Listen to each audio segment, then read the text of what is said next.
This is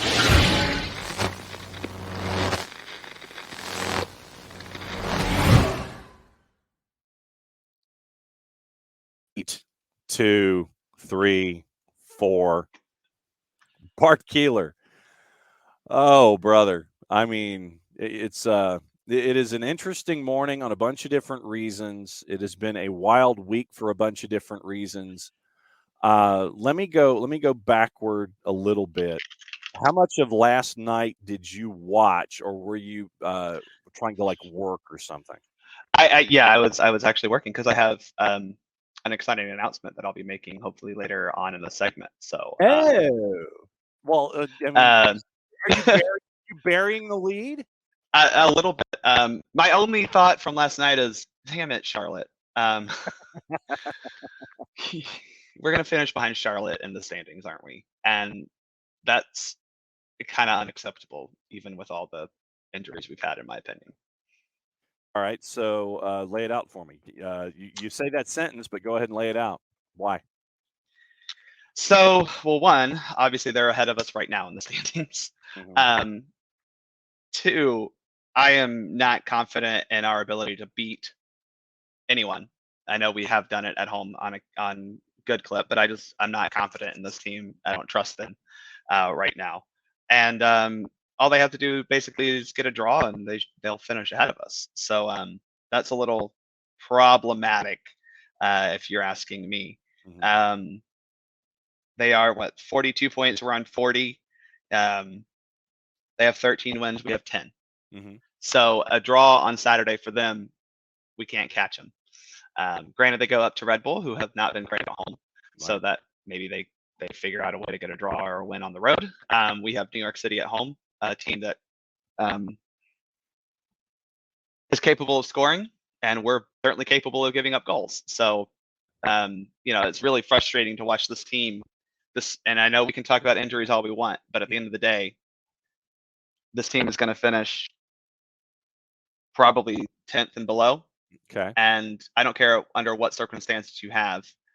I can't envision that being an acceptable result from an Atlanta United team. Wait, were we discussing MLS crest redesigns and I wasn't here for this? I'm looking at the chat right now. It's a QOD about St. Louis City. Tafka wants to redesign the St. Louis City SC crest. Oh, 1,000% yes. 1,000%. It's 1,000%. Okay. I have so many takes on this crest. Okay, so one, I think the color is stupid.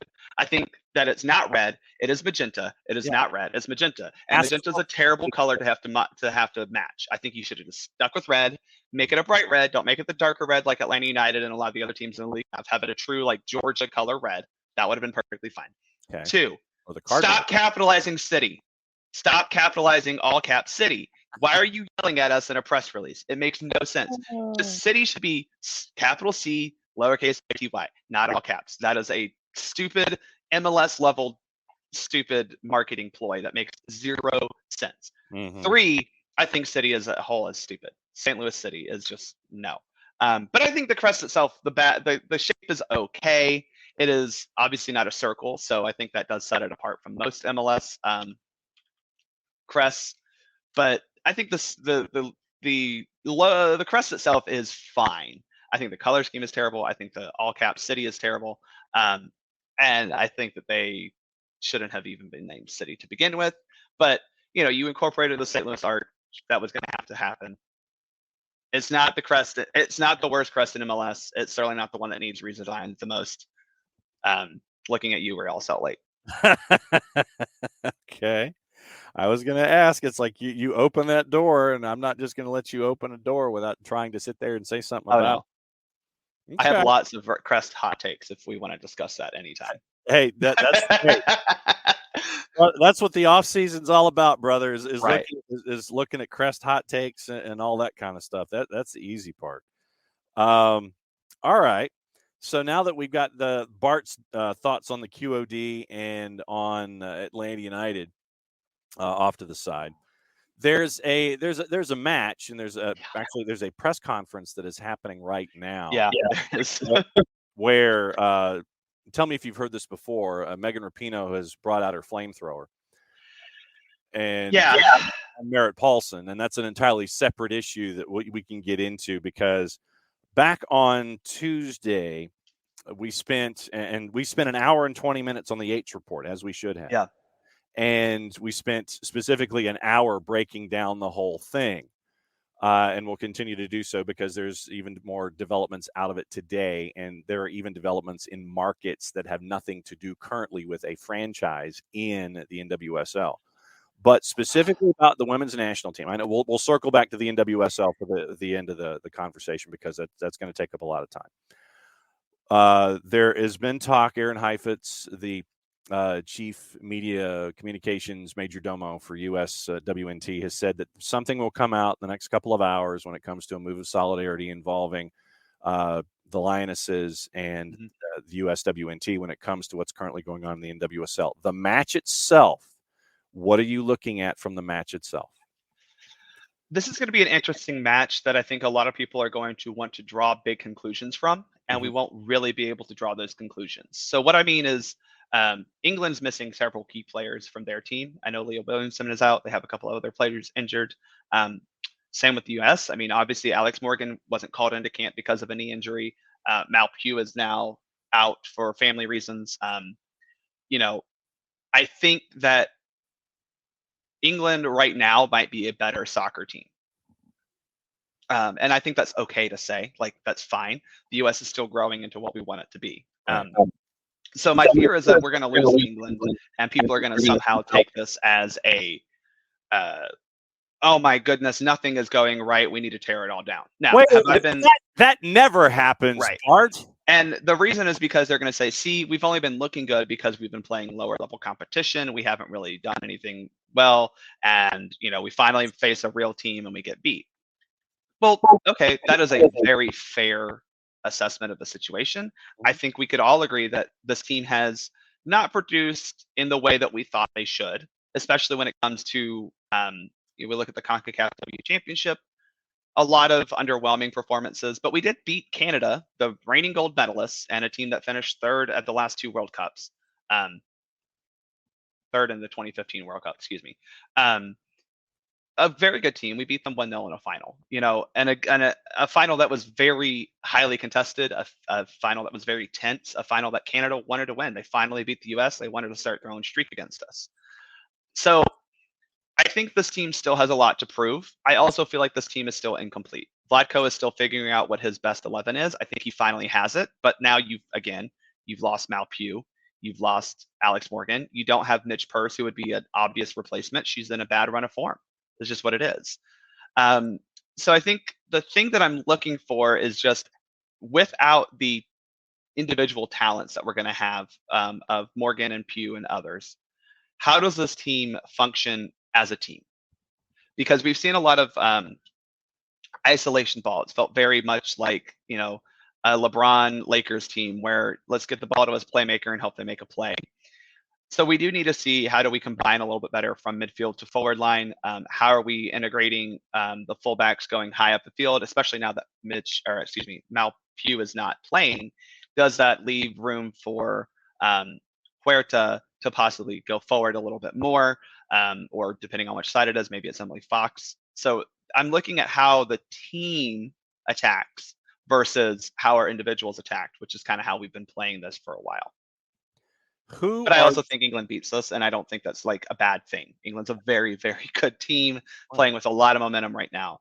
And hopefully we use that as an opportunity to learn lessons.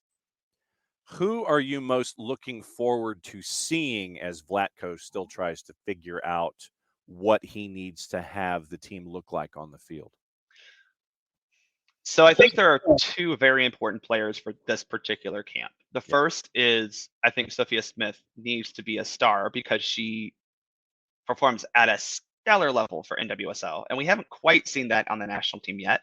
And we're going to need her to pick up that slack because, as I mentioned, we don't have Alex Morgan, we don't have Mal Pugh, Katarina Macario is still hurt. We'll have Megan Rapinoe, but she's not at the same level as she used to be. We don't have a Kristen Press who is hurt. We don't have a lot of attacking talent that we have had in the past. So Smith is going to need to show up. Maybe this is a time for Trinity Rodman to get some time to play and show out, but I still think it's Sophia Smith who needs to carry the offensive load.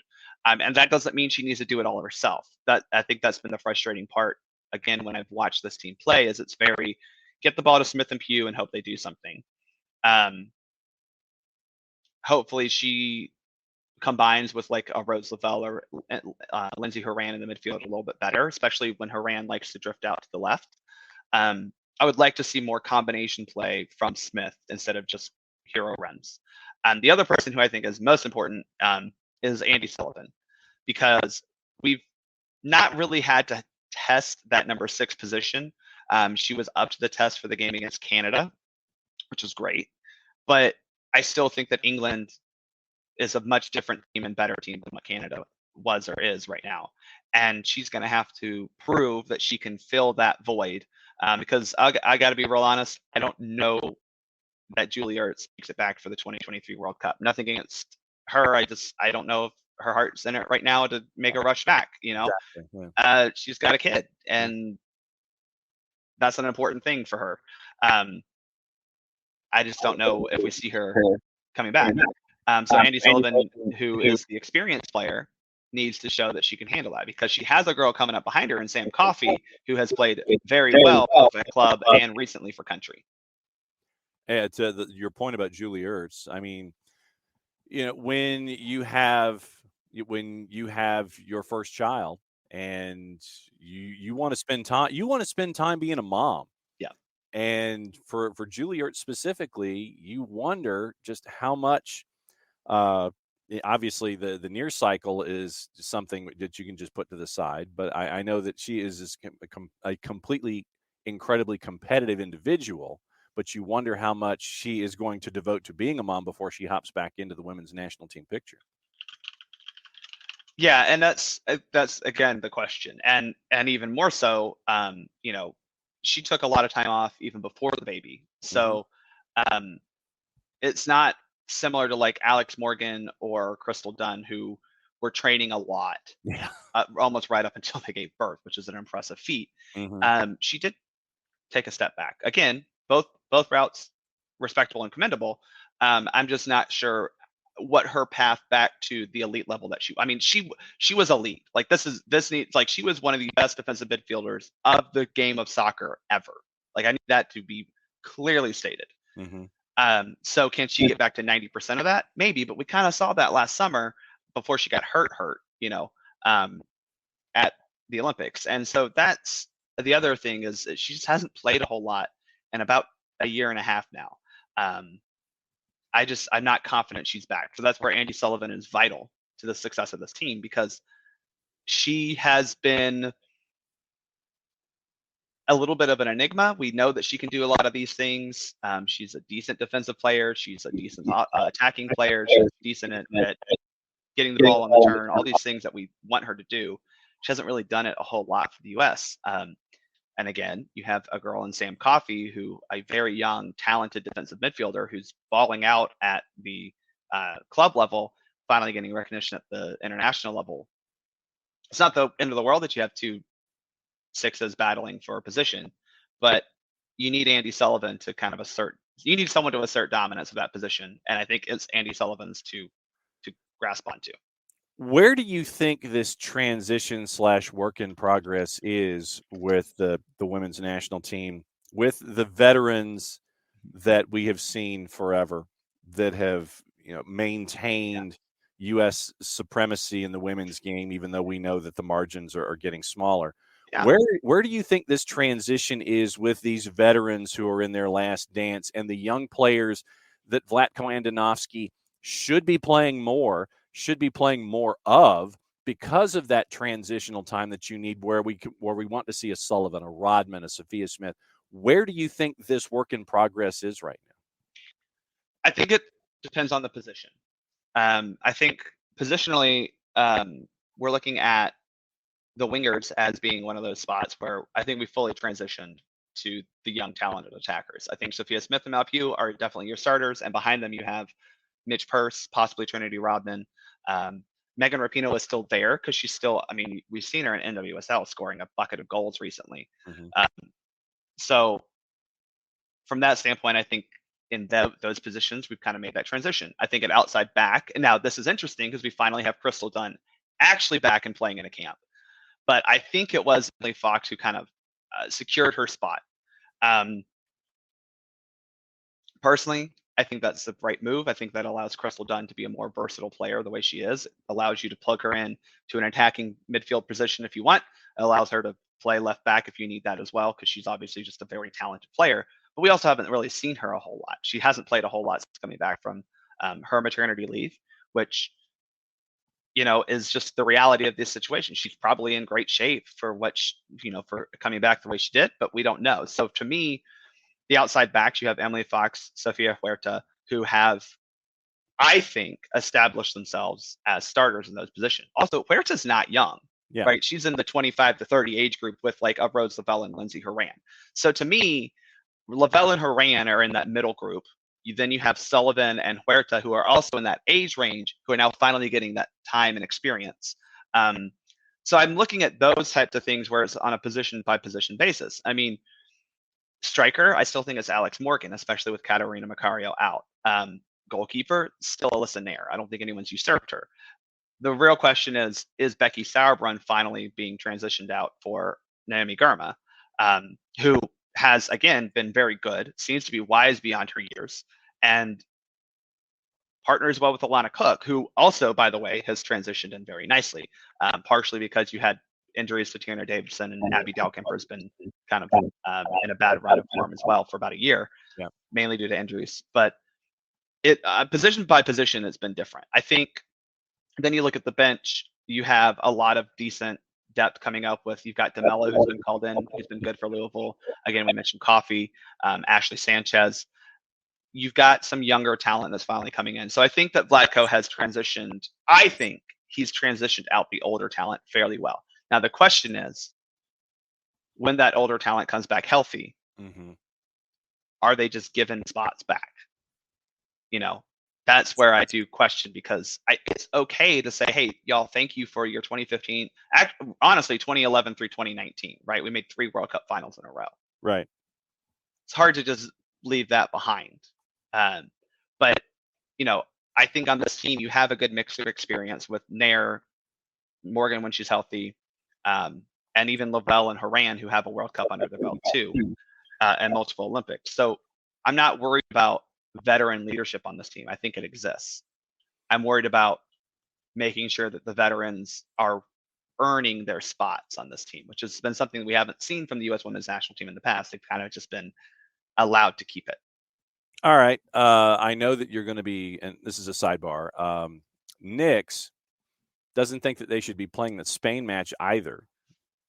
And he wonders if it happens. And the reason I say that is because I'm kind of teasing you forward a little bit for a return visit either Monday or Tuesday, considering that it's Tuesday afternoon. Yeah. Nix, what's your concern first and foremost about playing the Spain match and wondering whether or not it happens? What do you think about that second match on the run? Man. Clearly, the Yates report did not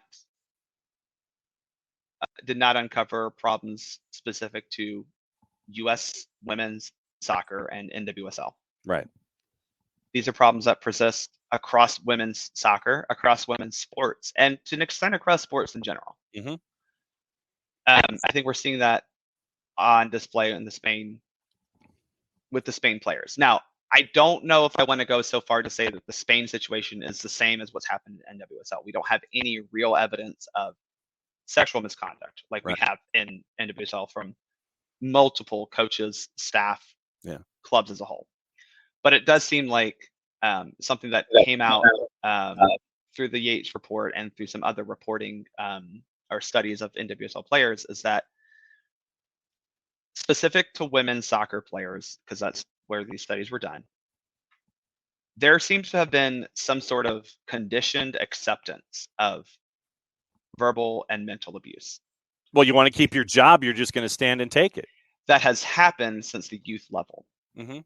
And that's the problem that we're having. Specific to the Spain match, I don't think that you could have canceled this match on the short notice that we found out about this. You could have, but okay. Mm-hmm. This is Bart speaking from an organizational lead, not a fan. Right. Players expressing not liking a coach is not grounds to cancel a friendly. Right. Obviously, it's a little bit deeper than they just don't like him, but right. I don't think you could have canceled this match on short notice. I also think, and this is just from as a fan, you still have fans of the women's national team in Spain who deserve to watch their team play and deserve to watch their team play the United States, one of the best, if not the best, current women's soccer team in the world. Mm-hmm. And I do think that it would have been a disservice to those fans who had purchased tickets and all this stuff. But also, it would have been really hypocritical of U.S. soccer to say, no, we're not playing against Spain because of this, when the Yates report comes out this week and we see that we have much worse problems. Yeah. So from a player perspective, I hope that they make statements. I hope that they're fully explain themselves, not even fully explain, fully show off that they're disapproving of all of this, because they're the ones most affected. And if they don't want to play, they don't want to play. That's where I would, if the players would have said, we don't want to play this match, then good for them. But from an organizational standpoint, I don't think you would have canceled it. But if the players don't want to play, I would support them in that for sure.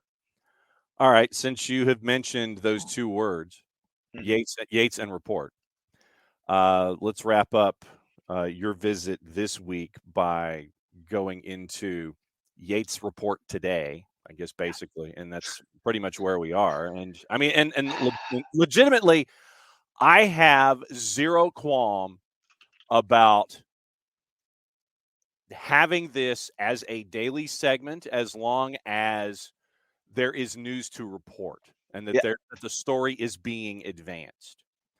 And I think that to give this story as wide a berth as it needs to have is vitally important, not just to women's soccer, but to the game itself. Mm-hmm. And that's why we've devoted as much time to it as we have. Yesterday, and literally I went through each individual market where there was stuff that went down yesterday. North Carolina came out with a statement. A lot of folks thought it was incredibly underwhelming. Understandably so. Chicago is having they're trying to figure out how to get Arnim Whistler disengaged from being not just on the board of directors, but having him sell the Red Stars.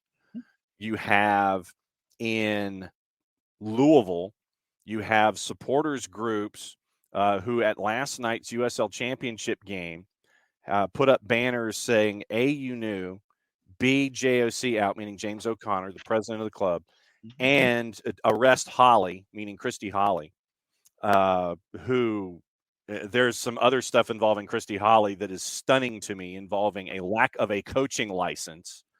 And yeah, and I apologize for giving you a migraine at 10 o'clock in the morning with all of this. You didn't. This entire stuff has. Then you also have in Portland the dismissal of Gavin Wilkinson and Mike Golub by Merritt Paulson, which is your Fox in the Hen House moment, I want to say, from yesterday. And then an interesting piece of news that came out of Boston from Alex Azzi. Let me see if I can find it quick. Alex Azzi over at On Her Turf and NBC Sports. This came out yesterday from her. Let's see. Going all the way back, apparently there was an email that was sent from a prospective buyer, 2018.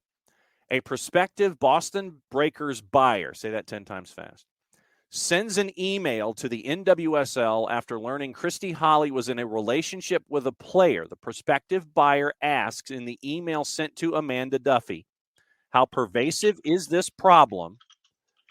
The sale did not go through. The Boston Breakers shuttered weeks later. In the email, the buyer, I need to know that NWSL is protecting these girls and is vigilant about preventing such abuses of power in the future, end quote. That's the kind of, and from Alex Azzi, that's the type of person you need leading a team. Instead, they walked away because they did not get an answer. Christy Holly fired for cause in August of 2021, but he's not in the Safe Sport database because, and once again, this is Azzi, not in the Safe Sport database because he never held a U.S. soccer license. According to the Yates Report, Holly never held the requisite license to be a head coach in the NWSL, not in 2016, not in 2021. 2016-17, the U.S. Soccer Federation had conversations about how to bring Holly into compliance, but those, quote, fizzled when Sky Blue asked Holly to tender his resignation, end quote. 2021, Holly and the USSF discussed holding a, quote, small group session for Holly. He was fired before he completed the course. For Richie Burke, Burke's U.S. soccer coaching licenses appear to be active, and his name is also not in the Safe Sport database as well. And AZ clarifies, for those confused about how an unlicensed coach can coach in the NWSL, the Yates Report explains that, quote, all coaches must hold a USSF A coaching license within 2 years of appointment. Then it goes on to say U.S. Soccer hasn't consistently enforced the requirement. For nearly 8 of the 9 years Rory Dames was head coach of the Red Stars, he did not have an A license. Instead, the NWSL applied for and received a waiver from U.S. Soccer for 8/9 years. This is systemic. That's the only word that I can use. It's the only word that stuck out to me through the Yates Report was systemic, right? Is that this is a systemic failure.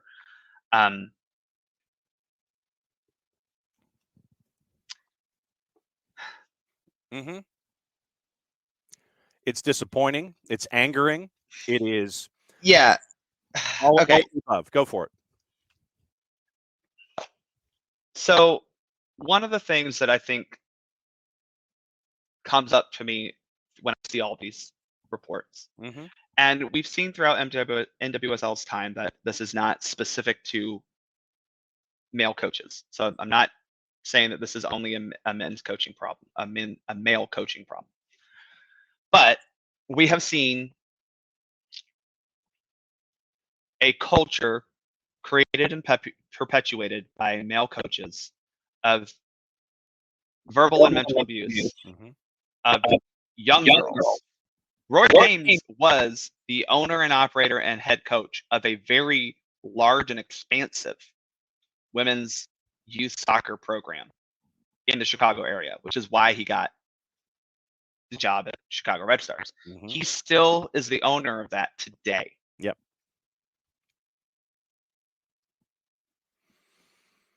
So we're talking about a wake-up call for U.S. soccer that has never happened. And it's something that Jason talks about all the time. U.S. soccer needs to start acting like a big boy organization. You aren't like, we're not operating out of someone's basement. We're literally moving out of a house. Finally. About time. It is time for U.S. soccer to treat itself like an actual organization.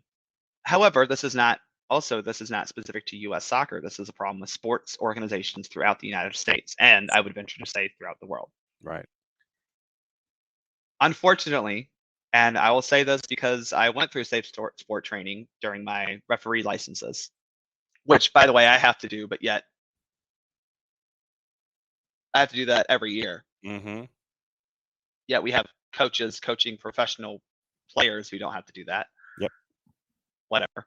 Collegiate, by the way, also we have college coaches that also do all this crap.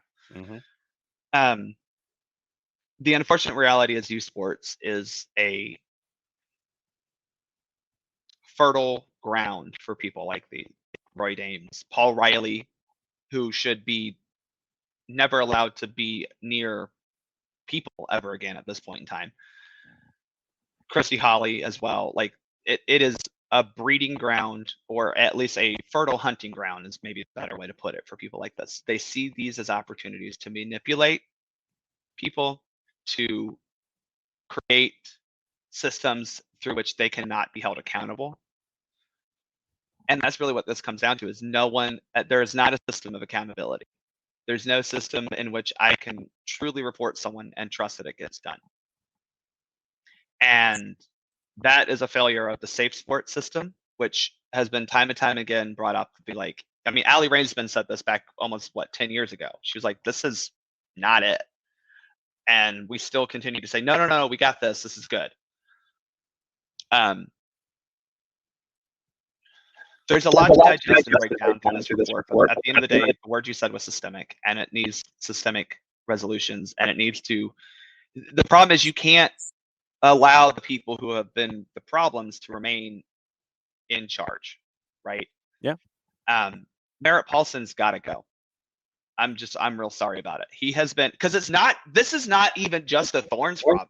He's had problems on the timber side. And we talk about, I forget the player's name who had the domestic violence issue. Andy Polo. Polo, thank you, Andy Polo. Yeah. Where we saw how they treated that. This is clearly an issue of Merritt Paulson not thinking and believing that these issues should be treated with severity or urgency.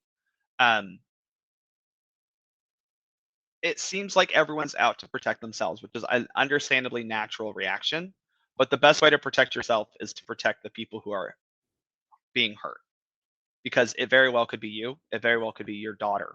It very well could be your son. And again, I think this has been something that has been built and perpetuated by male coaches, and unfortunately has been carried through a lot of female coaches, because that's the way they've been conditioned to be and interact with their sport. Obviously, bad people are bad people, no matter what their gender, race, ethnicity, whatever. Yep. But it's, to me, there seems to be a clear problem of, you have men who have been in charge of these situations who have abused not just their power over these people, but abused their positions within the system as itself, right? It's not just my team. It seems to be within the system as a whole. This is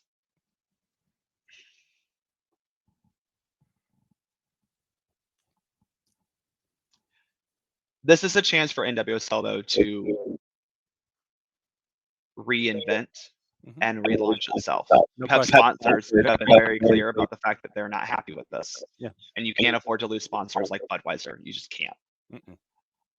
Clearly, Budweiser wants change. And I'm glad they're putting pressure on NWSL to make changes. Tillamook wants change locally with Portland. They're like, change has to happen or we're out. Exactly. We have local sponsors. There's one from Louisville as well.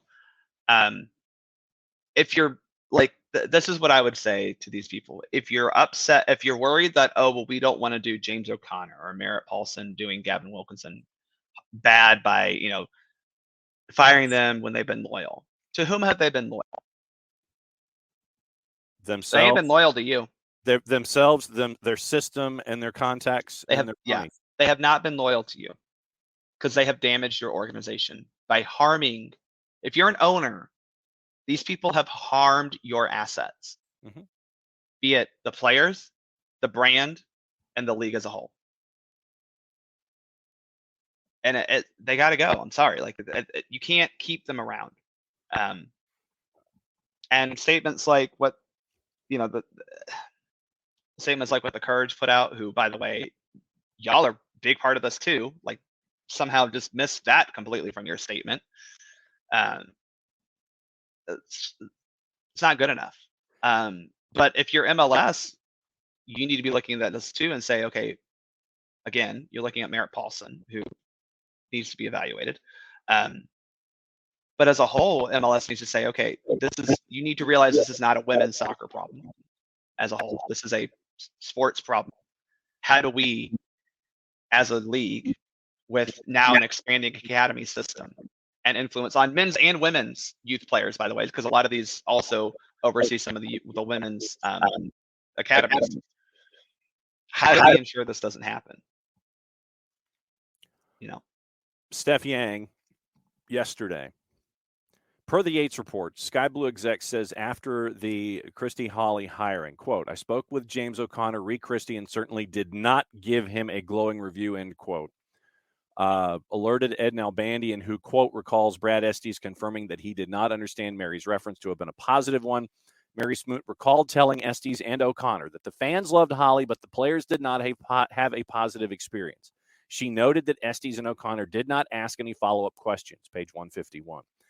Steve Malik agreed that an incident in which two players were asked to kiss is completely unacceptable for a national team coach and disqualifying, but expressed his view that it did not disqualify Riley from leading an NWSL club. Yates Report, page 82.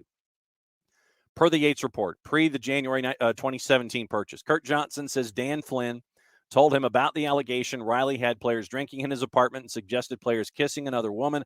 Malik says Paulson told him Riley exhibited bad judgment. In 19, Malik says Paulson confirmed the kissing incident. That's the Yates Report. I'm not making that up. That is from the Yates Report itself. Remember, this is 200 interviews plus that were put into this 137-page report. And I have mandated, Bart, that we don't have an SDH book club, but that the Yates Report needs to be our first book in the SDH book club. Yeah. And I think that situation just kind of hits on ahead the systemic issues of. I mean, yesterday, to give you another example, going back to Louisville, we mentioned the three banners that the supporters section had in the end zone. Lou City had a match last night in USL Championship. The assembled media were given quotes by players. There was no press conference. Mm-hmm. There was no active press conference to put a microphone in an individual's face, whether player, administrative, or what have you. The local assembled media were given quotes from the match last night in the USL Championship. That's not standing up for yourself when you need to. And James and Lou City and Racing Louisville, they put out a statement as well, and James O'Connor attached his name to it. They apologized to Aaron Simon. About time. Yeah. Not about anything else and nothing overarching, just the fact that they apologized to Aaron Simon. Didn't apologize to anyone else or for anything else like Christy Holly. Just that. That's all they did. And David, this is, like I said, David, this is going to be, and I'm in the Twitch pitch, David, this is going to be something that we're going to talk about a lot because we need to. From a journalistic standpoint, which is my heart and soul. That's what I've always prided myself to be. As a journalist, you are supposed to be a truth seeker, a storyteller, and a troublemaker, sometimes all three. And right now, you've got to be a truth seeker, you've got to be a storyteller, and if it means we got to make a little trouble, let's make a little trouble. Because, frankly, that's what this story is. And when you look at everyone who has devoted their time, I mean, Bill Oram at the Oregonian and Oregon Live, he has been on fire the last couple of days. Sally Jenkins, you don't want to get Sally Jenkins mad. You don't want to. Nancy Armour at USA Today, you got her mad. You don't want that kind of heat, and you've got that kind of heat. It's now what you do about it. And we have to, right now, for the sake of all of these elements, where Merritt Paulson is concerned, I think it's easy, and Arnim Whistler, the NWSL side of things, I think is an easy one to parse away from a Major League Soccer side.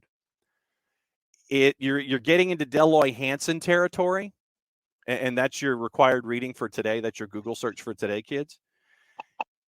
But right now, and probably the idea that it was discovered yesterday that Merritt Paulson gave Gavin Wilkinson a 3-year contract extension while the Yates investigation was ongoing. When we knew that he had been terrible before. We didn't need the Yates report to tell us that Gavin Wilkinson was a bad person and unfit to lead people, not women, people. That's what I just keep going. Breathe. Yeah. People. Like, he has proven to not care about the well-being of human beings. Period. Not females, not human beings. And yet you're making him a guy who ultimately is in charge of people and their well-being. That's the whole freaking point of what he does as the president of a soccer organization, as an executive in this, as an executive in Peregrine, which oversees all of the different aspects of Merritt Paulson. Over both organizations, both of them. Yeah. And I think before the Gavin Wilkinson contract extension information came out yesterday, and I would have Oregon Live as one of your bookmarks. That's your PSA for today. OregonLive.com. That's the Oregonian newspaper. Have that as one of your bookmarks on your computer. Before the information about Gavin Wilkinson and the contract extension came out yesterday, I would have said that it would be difficult to approach things on the MLS side for Merritt Paulson. NWSL side, I could see it. I don't think very, very easy. But when Gavin Wilkinson's information came out yesterday, I think that opened your door. Yep. Yeah, because he's in charge of both organizations. So it's not hard to say, well, he's managing this side poorly, harmfully to many extents. He certainly can't be doing the other side well either, right? Yeah. At the most, MLS could have opened an investigation into Gavin Wilkinson himself, right? Of like, do you need to be the president or overseeing of both of these sides of the organization? Merritt Paulson, I think the problem that I'm having with him is like, I don't think he dismissed these two because he wanted to. And that's, again, where the issue comes down to. This is not him doing the right thing. I think a lot of this has happened because you're sorry because you got caught. Right. Which, I mean, don't get me wrong. We've all been there, right? Like, as a kid, you're sorry that you lied, not because you lied, it's because you got caught lying, right? Like, oh, I told mom and dad that I did my homework and I didn't. You're sorry that you got caught, not that you lied. Yeah. So that's where we are out of Portland. Yeah. Chicago, Annie Constable at the Sun-Times, and that's your bookmark there.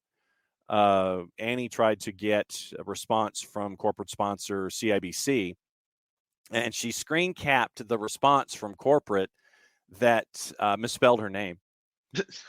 Hi, Ann, comma, instead of Annie. And so CIBC has yet to give any kind of a response in Chicago. The executive board is trying to find a way to remove or have Arnim Whistler sell. Yeah. So that's I'm trying to think of my markets today. Boston we covered, Lou City we covered, Chicago we covered, and Portland we covered. I think those are the markets that we had today. I have kept you long. I have kept you long past I have two closing statements, so okay. we can get out of here. Go for it. The first is that the NWSL has proven to be an impressive business venture of late. Mm-hmm. We saw from the NWSL Challenge Cup how successful this league can be and how partnership with this league can make you successful. And I would encourage the NWSL to not hold on to what has, quote, got you here. Yeah. Because the future is in front of you and can be bigger than what it is now. Angel City. Absolutely. Angel City is a great example. Despite some of their issues, San Diego Wave is a great example. And despite the issues we've talked about, Portland is a great example of the support these clubs can have. Washington as well. Mm-hmm. You have a product that is worth partnering with, that is worth investing in. It's because of the players. Don't ever forget that. The players that are in MWSL, the players that have made up the U.S. Women's National Team, are what's special, not the people leading it. That said, you can get special people to match that vigor and that spirit who want to invest into this league.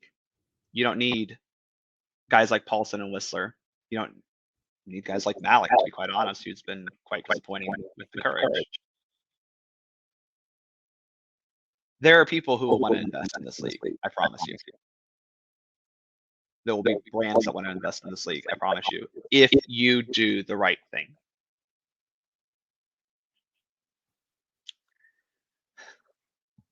If the last piece of news is actually fun, though, so allow me to leave that aside.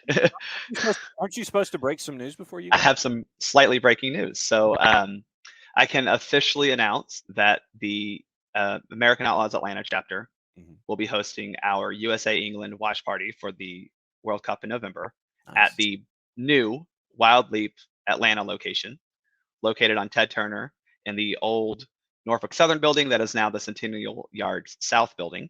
Wild Leap is a Georgia-based brewery. They're headquartered in LaGrange, but they're opening up a brand new tap room here in Atlanta. It is a 2-story venue with an outdoor patio seating as well. And we will be there from 12 to 5 on the day of Black Friday, Black Friday, November 25th. We'll be there for the USA England game.